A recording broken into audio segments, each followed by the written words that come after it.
you and Ariane both up on, at least on my screen. I'm not sure if I'm controlling everybody's screen. I'll just make a little sound check. Do you hear me? Yeah, I hear you. Okay, good. Thanks. You look good. You sound good.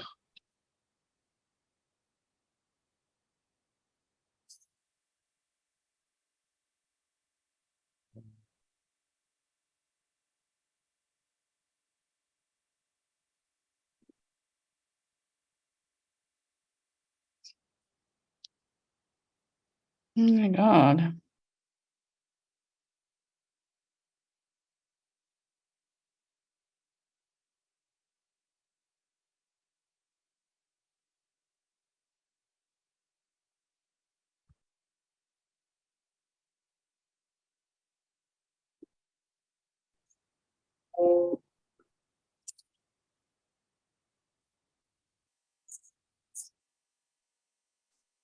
Hi, everybody. It is 10 o'clock. So we will get started in the interest of time. On your screen in front of you, you have Juerg Eglin. He is the head of delegation for the International Committee of the Red Cross in Ukraine. He's currently located in Kherson, Ukraine. He has been in the region meeting with local and regional authorities, Red Cross partners, emergency services, on top of meeting communities directly affected by both military hostilities and, of course, the flooding. So we apologize that it's not the most professional of settings. He's sitting in his car because it's raining and he's out actually doing work. So thank you, Juerg, for joining us even in this improvised situation. We also have Ariana Bauer. She's ICRC's regional director for Europe and Central Asia. So she has a much larger view of the region and can speak to slightly different issues than Juerg will speak to. Juerg will speak specifically to our operations in Ukraine, and for bigger picture questions, we'll probably turn and ask Ariane to step in.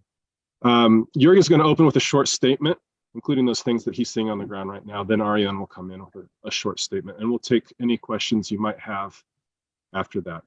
I'm going to put both of their names and titles, including spellings, in the chat, so you have those there. Thank you both, Ariane and Juerg, for joining us. Juerg, why don't you go ahead and start, please? Yeah, good morning, and thanks for having me here in this session with the media. As Jason, you mentioned, I'm here in Kherson with my team. Also, we are with the Ukrainian Red Cross, the URCS, come to visit here our operations, our response we have been mounting over the last few days here in this region. Yeah. And we realize once again what this catastrophe means for tens of thousands of people here downstream after the dam was blown up some 10 days ago. We are looking basically at two types of situation. Yeah.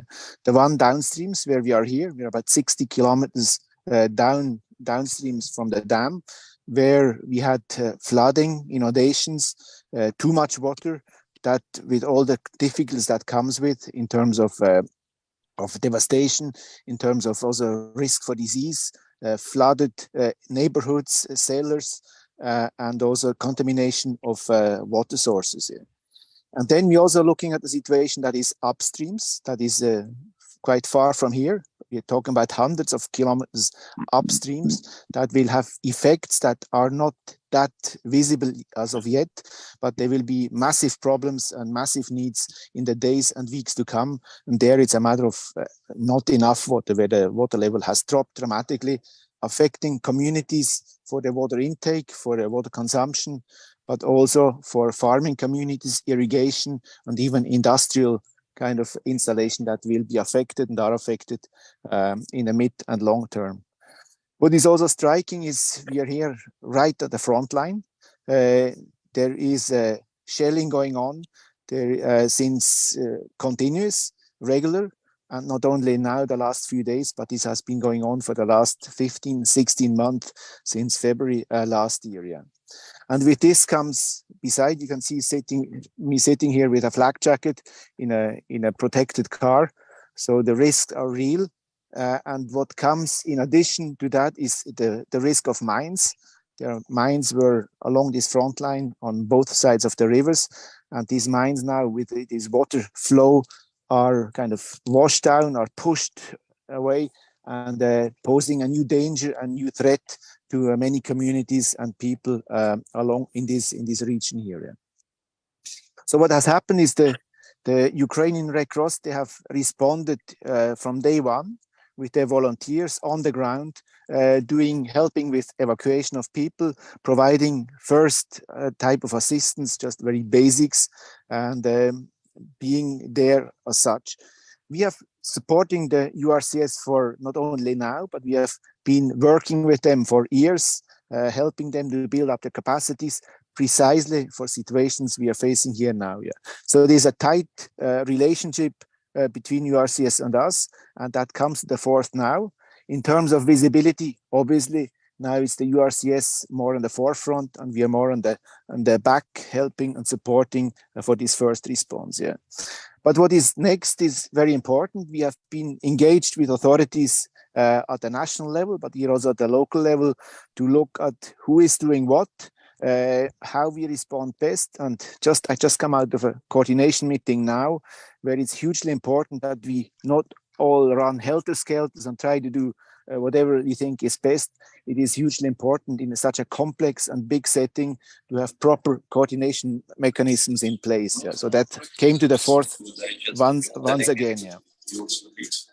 Concretely, we have been supplying also materials such as water pumps, large-scale pumps, equipment for clean water provisions, storage tanks, jerry cans, and also we are in the process of providing chemicals for the water treatment plants here in Kherson to make sure that the quality of water and people still have access to water in the days to come. But we also have to look forward now, what is next, especially what I said on upstream, what people need most. And there we are now in the process of assessing and planning for the future. And just also to say that we are ready to intervene on both sides of this river. So far we have responded here on the right side, and we have offered our support and help on the other side as well. We have made concrete requests. Yeah. And maybe just to finish about this frontline situation, last night, when I came to the region here, I spoke to one of the leaders from URCS, an emergency response team leader, who told me that they were working on a spot here yesterday, and half an hour after they left with their teams, the place was shelled. Yeah. So this is really a constant danger here, and this is a frontline situation, which makes our neutral and independent humanitarian work even more relevant. Thank you. I will stop here.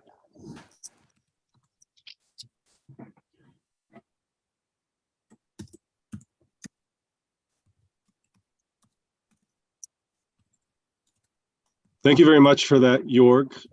And we will move over to Ariane for a short statement from her. Thank you, Jason, and thank you for your interest. I wanted to take the opportunity today of this briefing to give you an update on the issue of prisoners of war, one that you know is very central to the ICRC's work.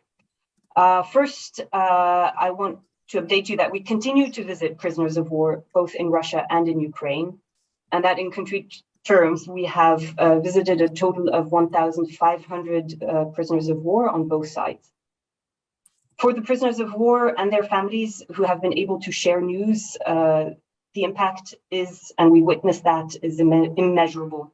Gaining access to all prisoners of war and civilian internees remains at the center of our efforts and an essential priority. Together with Red Cross and Red Cross movement partners, we have also directly delivered more than 2,500 personal messages between POWs and their families. And those messages, delivering messages, means that we collect them from POWs, we share them with their relatives directly, and when possible, we do the same the other way around. And this is actually what we were able to do very recently, as I was told by one of our colleagues in Moscow, when we were able to visit a first day prisoners of war. Our teams collected messages there from the people we saw. The same evening, they were able to share the messages with the prisoners' relatives. And actually, they were able to collect answers at that same time. And as they returned to the place of detention on the next day, they were able to deliver the answer directly to the prisoner of war. This was the first time that we were able to have so many people that we contacted hear about the fate of their sons, fathers, and brothers. Now, a concrete story, it was already quite late actually when our team came out and was able to make one of the last phone calls to one of the families, and they were actually celebrating a boy's birthday. This little boy had not heard anything about his father for the last 9 months, and his birthday wish that his father would get in touch with him was to come true. So now this little boy knows that his father is alive, and this is really a very concrete impact of our work to be able to visit prisoners of war. We believe that this is also how humanity can be preserved, even in situations of conflict. And this is the crucial work that we do to alleviate the suffering of prisoners of war and families on all sides. Anecdotes such as the one I just shared are, of course, the best reward an ICRC staffer can get, and we hope that what it generates for families is also important to them. We, however, know also that much more is needed, and our teams have been relentless in their efforts to obtain access to all prisoners of war and civilian detainees. When our teams are able to visit, in addition to checking on the conditions of detention, we have in some cases been able to bring also material assistance, such as books, clothing, hygiene items, and personal necessities like eyeglasses, in addition to the much longed for news from home. We understand also that our discrete approach can sometimes seem out of sync with the realities of today's information space, but we want to emphasize that while accessing POWs during an active international armed conflict can prove particularly complex, and this mission remains at the core of our work and at the center of our attention. Neutrality and trust remain essential to meet those objectives, and they can't be disassociated one from another. Remaining neutral means that we stick to our principles, the very principles that help us help people who need our support. And remaining neutral shows that we care for the mandate that we were given by states, by the signatories of the Geneva Conventions, and for the possibilities this mandate gives us every day to help people affected in this international armed conflict. Thanks, Jason, back to you. Thank you for that, Ariane. Thank you both for those opening statements. And yes, we will now take questions. So if you could raise your hand to ask a question, we'll just go one by one. And Imogen, I saw you signaled first, but I would like to start with Laurent because I think that he might have to move on to the Swiss president. So Laurent, could you step in and ask your question, please? Yeah, thanks, Jason, for that. Thanks for the briefing. I'd like to ask a question to both on the effect of the counter-offensive, which started now. First to Juerg.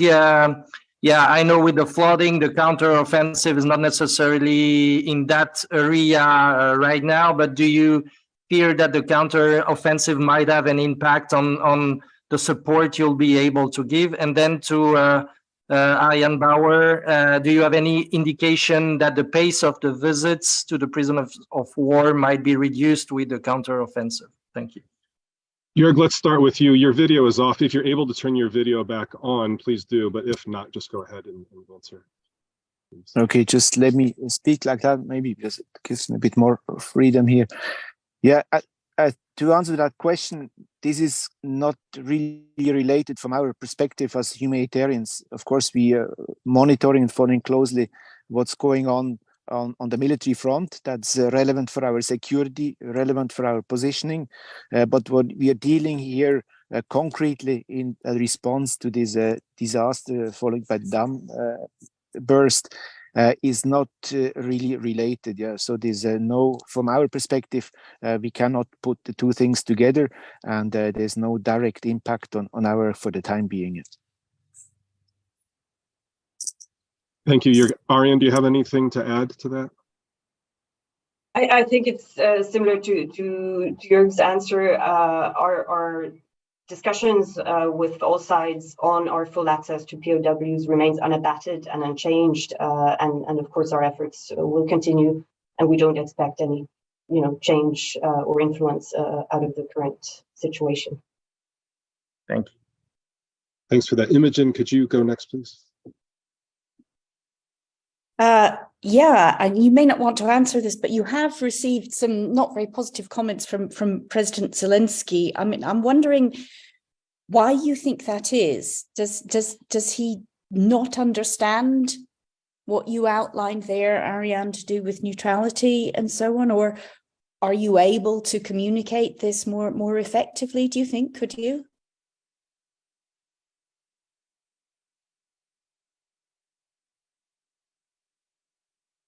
Do you want me to take that one, Jason? That's, I think between you and Juerg, you can decide, but whichever you guys prefer. I mean, perhaps I can start, and then you can delve in. But firstly, I think the current environment we're in is extremely mediatized, and that's perhaps one of the first challenges that when you enter into contact with authorities to ask them how things are going, well, this is not part of a photo tweet that we put out there, and thus efforts are not necessarily always visible. This is the first point. The second point on neutrality, look, I think we've seen neutrality being under strain and misunderstood in this conflict, in many others, but perhaps in this one more than in others. And it's important for us to explain over and again the fact that for us, neutrality is not a moral position. Neutrality is not a moral position. It's a tool that helps us work and helps us get access to prisoners of war, to populations in difficult situations, difficult to reach, hard to reach areas. So this is a message we're passing on and over and again. I don't think we're the only organization that is under stress with regards to its modus operandi, but perhaps the ICRC in particular, because neutrality for us is so central to what we're doing. Okay, thank you for that. Moving on, Christian. Maybe can I go ahead? Yes. Please. Can I maybe just add something? Yeah, just to add on what Ariane was saying, we also have to understand, in addition to this highly mediatized context here and the quick and the fast pace of how information is going around, we also have the emotional element here. Things are quite dramatic, or are very dramatic on many fronts. That flood disaster is just one additional element in people's distress. So we deal a lot with families, we deal a lot with individuals, and the pain is tangible, and that also creates pressure to authorities at all levels, and that sometimes comes across as very pushy, as very strong. But we are addressing this as much as we can in our way of dealing with this situation, and unfortunately, expectations not always match what we are able to deliver right away. But we continue working on that, and we have relationships at many levels, and we consolidate that, and we'll move on these lines. All right, Imogen, that's good for you, I hope. Mm-hmm. Yeah. Okay, thanks. Christian is from DPA, the German press agency. Thank you, Jason. I was wondering whether you could elaborate a bit more on your negotiations to get access to the other side of the river. And do you have some figures? Do you know how many people are possibly affected or waiting for your help or the help of other humanitarians in each of those scenarios, upstream, downstream, and on the other side of the river? Thank you.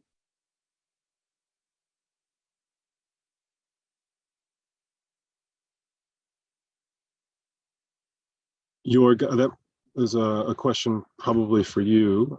Yeah. There you go. Okay. Yeah, well, at this point with figures, I think if you want figures, our media team can provide you with some detailed figures at a later stage, because again, I'm improvising here a bit and I don't have everything at my fingertips as such. Just to give you an idea, we are talking about tens of thousands of people downstream, as I mentioned before. So it goes up to 50,000, divided probably a bit more people on the other side affected on the left bank than on the right bank, roughly speaking. And then we talk about hundreds of thousands of people upstream affected in a different way. So that's just to give you the bigger picture.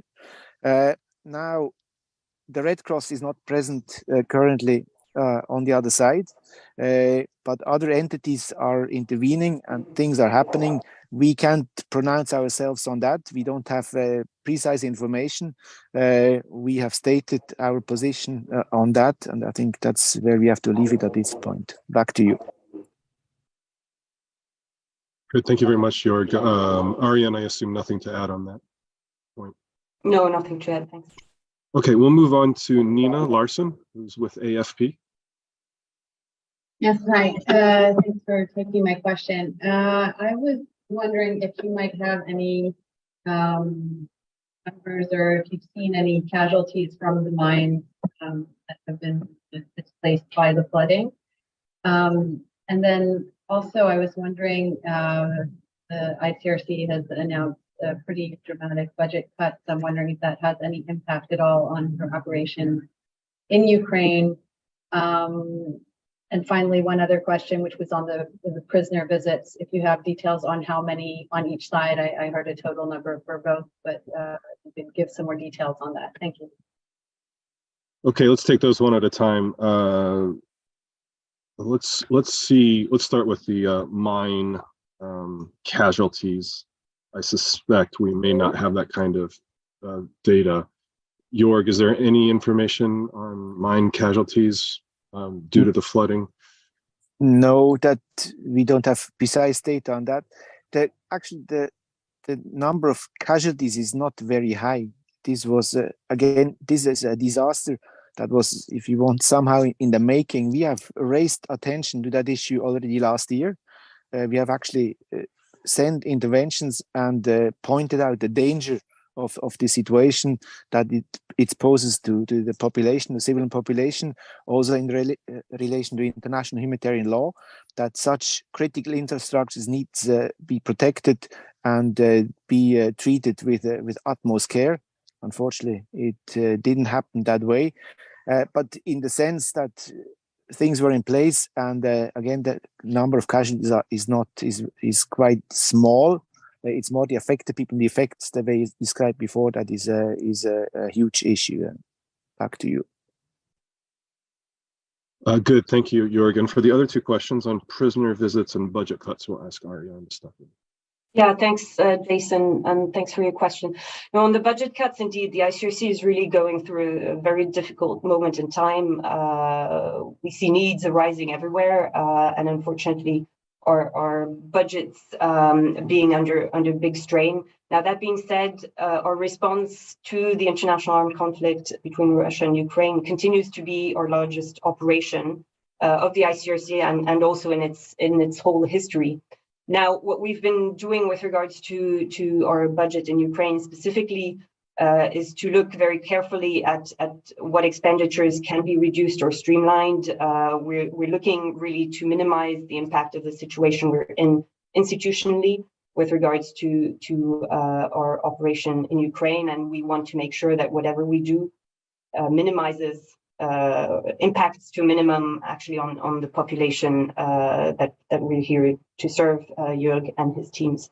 So it's extremely important now that as our the needs continue to evolve, that we continue also to engage with donors and we continue to try to get the most support we can from them. On your question on POW numbers and a more specific breakdown, that's unfortunately just as much as I can share with regards to the people that we have been being able to visit so far. Okay, thank you, Ariane. Are you okay, Nina? Any follow-ups on that?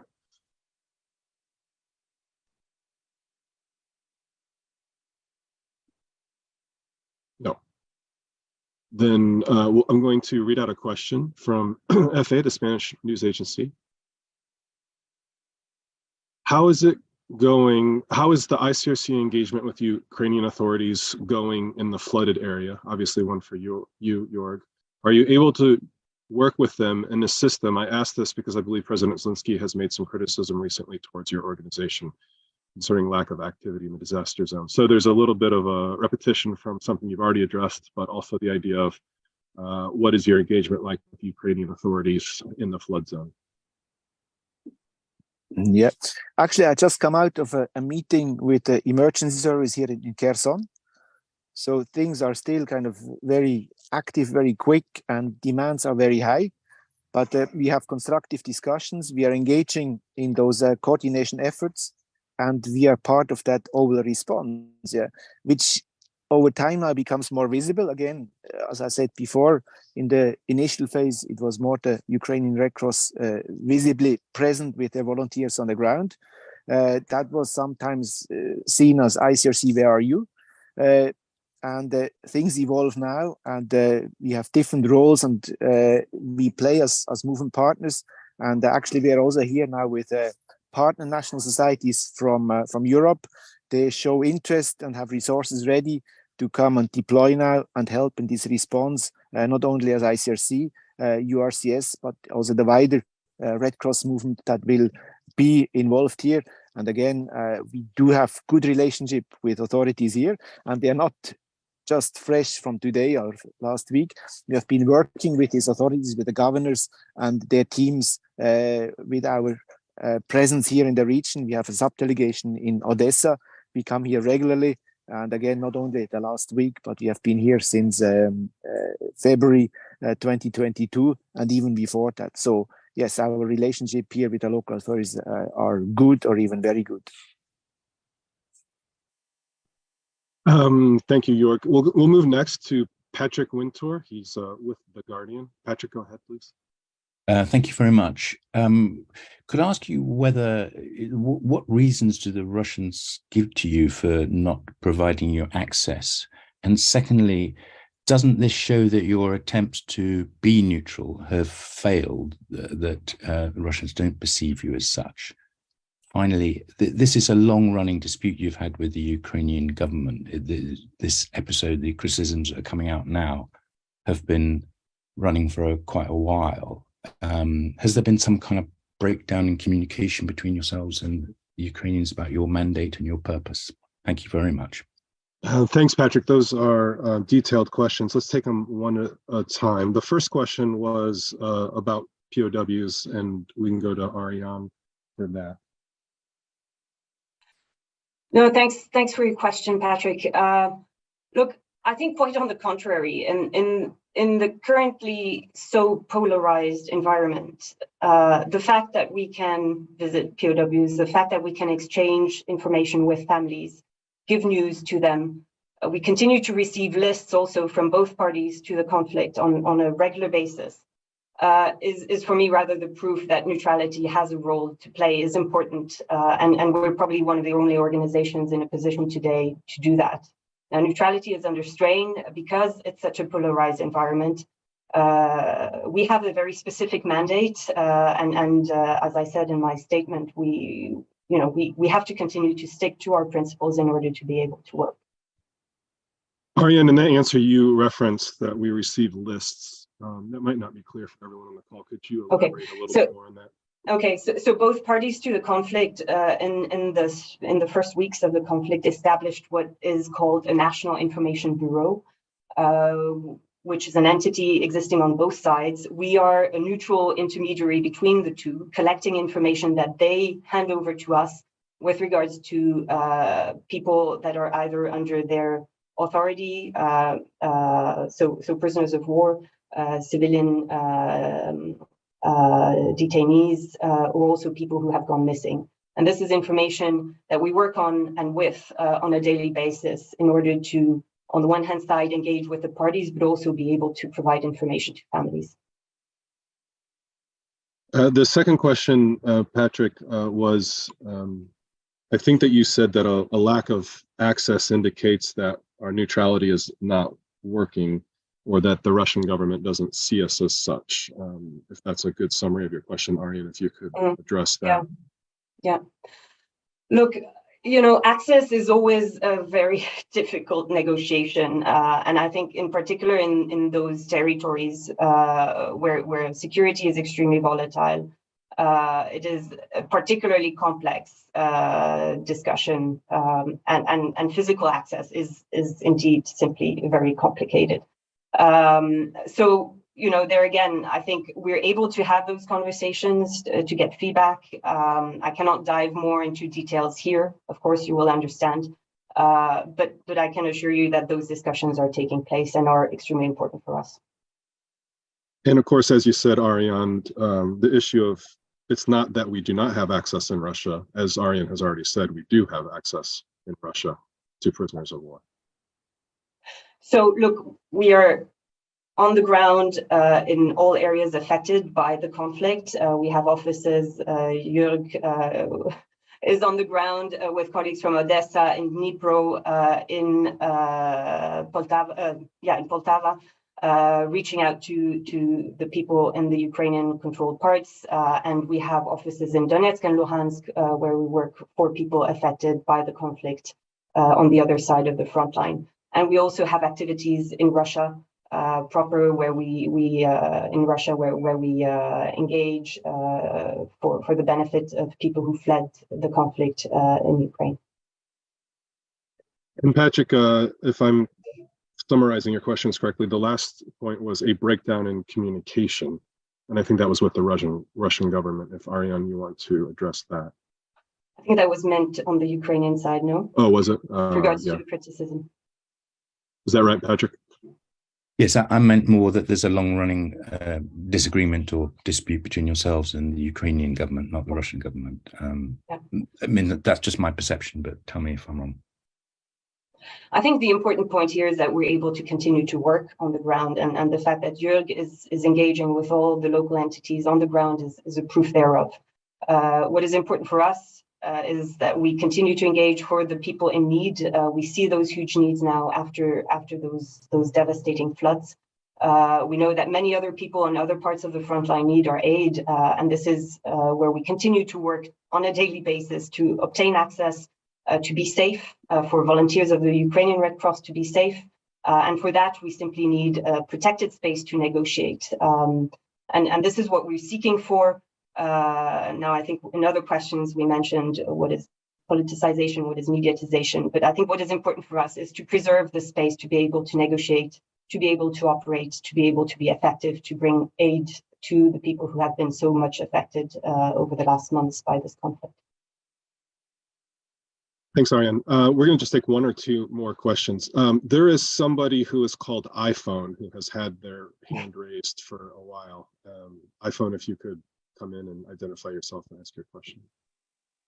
Is that me? Yes. I'm so sorry.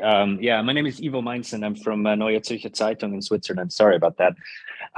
So I had a question about the POWs as well. Of course, the ICRC has been accused of sort of doing this like false balance of, not giving, of staying in touch with both parties, of course, and being neutral. But at the same time, the conditions seem to be quite different in Ukrainian camps and in Russian camps, at least if one is to believe the reports of the High Commissioner of the UN, for example. So is there something you could say about the differences in conditions between Russian camps and Ukrainian camps? And I mean, the Ukrainian camps are openly accessible also to media. We have been there last week. In Russia, this access is not possible. So are you willing to elaborate on any kind of differences between the Russian and the Ukrainian side at all? I will not be able to elaborate on the conditions of detention. This is really something that is part of our essential modalities with regards to our detention work, meaning that what we do, what we observe in places of detention is really shared confidentially and bilaterally with the respective authorities. The reason why we do that is that we want repeated access, we want things to be seen to improve, and we're therefore, we need, again, that space to be able to engage in a trustful environment in order to really have real change be observed. Now, what I can perhaps say is something that we ourselves saw also in the media of POWs returning was that once the ICRC had visited them and had engaged with authorities, they saw the conditions of detention significantly improve.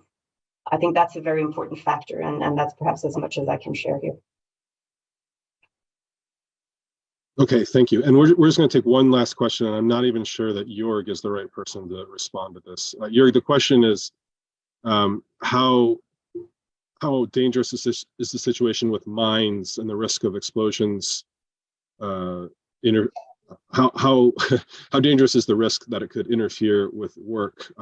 What operations are planned in terms of mine clearance? And we can link this person up with Eric Tollefson if you don't have a ready answer on this, but maybe just generally where you are now and around Kirsten, what's your assessment of the danger of mines? Yeah, I think that danger is real. The danger is not so much for us as the humanitarians and our teams around, because we have a rough idea where those minefields are, and there are red zones where we can't go. We are not sending our teams. The problem and the danger is much more for the civilian population, and this change of patterns now with those floods. We have been working with entities and authorities on awareness raising. We also have provided material support to mark those minefields and to prevent from worse to happen. So that is more that dimension, and is affecting, luckily, less the humanitarian workers as such. Our danger is more what I said before on the shelling of an active front line. Back to you, Jason. Okay, thank you, Juerg.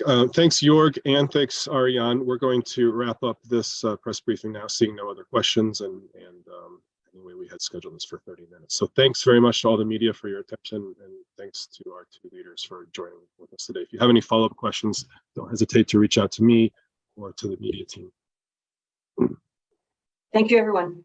Bye-bye. Thanks, goodbye. Bye.